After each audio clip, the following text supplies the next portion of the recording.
What's going on, guys? Welcome to today's video. Today I'm going to walk you guys through a day in the life on our family medicine OB and newborn rotation.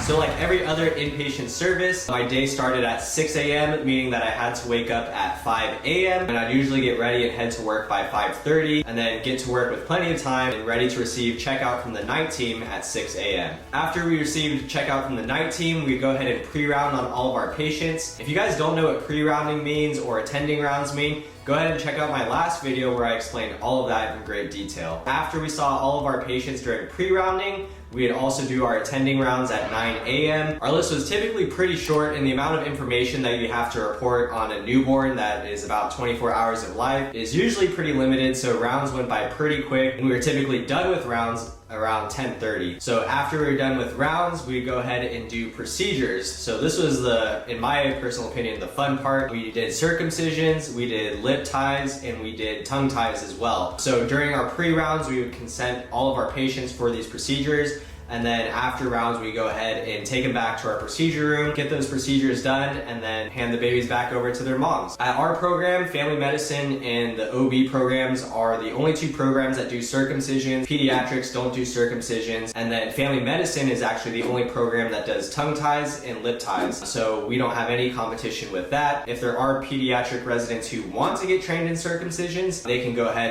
and do circs with our team. But for the most part, it's just us and OB that are doing the circumcisions for the entire hospital. So after those procedures, we had anywhere from 1 circumcision for the day, or sometimes we had up to 6 circumcisions for the day. So the procedures could take a while, but we were typically done around noon. With all of our procedures, we go ahead and grab some lunch and then just get back to our regular inpatient work, whether that's discharging babies or figuring out appointments or follow-up appointments for babies, or just working on social work aspects of things. General inpatient work that we did all the way up until 6. Along with working with our patients that are currently on our service, we'd also see OB triage patients as well. The OB patients that we would see on this service are patients that had absolutely no prenatal care, or they had no prenatal care at our program. We termed these patients drop-ins just because we essentially have no information on them. So the OB program would let family medicine see these patients just because they are very, very busy, and it does take quite a bit of time to obtain all of the OB history and then do all the OB labs as well if you have no records on them at all. So family medicine took care of those patients, and if the mom happened to deliver while at our hospital, family medicine would also take care of the newborn baby or babies as well. So that's kind of why the service is termed OB and newborn, just because we do a little bit of both. Since we do have our OB nights rotation, which was the very first rotation that I was on, we do a lot more newborn on this service just because we get a lot more OB experience on our other services. So once it hit 6 p.m., we give checkout to the night team, and then after that, I would go to the gym, get a workout in. I prefer getting my workout in after, just because 6 o'clock, there's still a little bit of rush hour traffic, so if I got a workout in, I was typically done around 7, and then by that time, there's very little traffic, and the drive home was pretty easy. So after working out, just come home, relax, eat some dinner, and then get ready to do it all over again. So that's pretty much how a typical day is structured on that service. So my schedule for this inpatient service was also 6 days a week, and then I had 1 day off. So typically my day off during this rotation just happened to fall on Sunday. So I'd usually take Sundays off and then work Monday through Saturday. And then obviously, like I stated before, the hours are 6 a.m. to 6 p.m. So pretty cut and dry, pretty easy schedule there. The good thing about this service is we don't have to do any nights. So the night team just consisted of 1 second-year resident who was on nights for that month. The way this service works is it's a team of 2 interns and then 1 third-year chief. So the interns, like the family medicine inpatient service, basically do almost all the work. We write all the notes. Third-year residents just supervise, and then they also see the patients as well. And then like the family medicine inpatient service, the interns did all the admissions, and then they also wrote all the notes for the OB triage patients as well. As far as procedures, the interns did all the procedures just because the third years had their fair share of circumcisions, tongue ties, and lip ties. So they typically let all the interns do those procedures and get their experience with that. So it's really nice not having to necessarily like be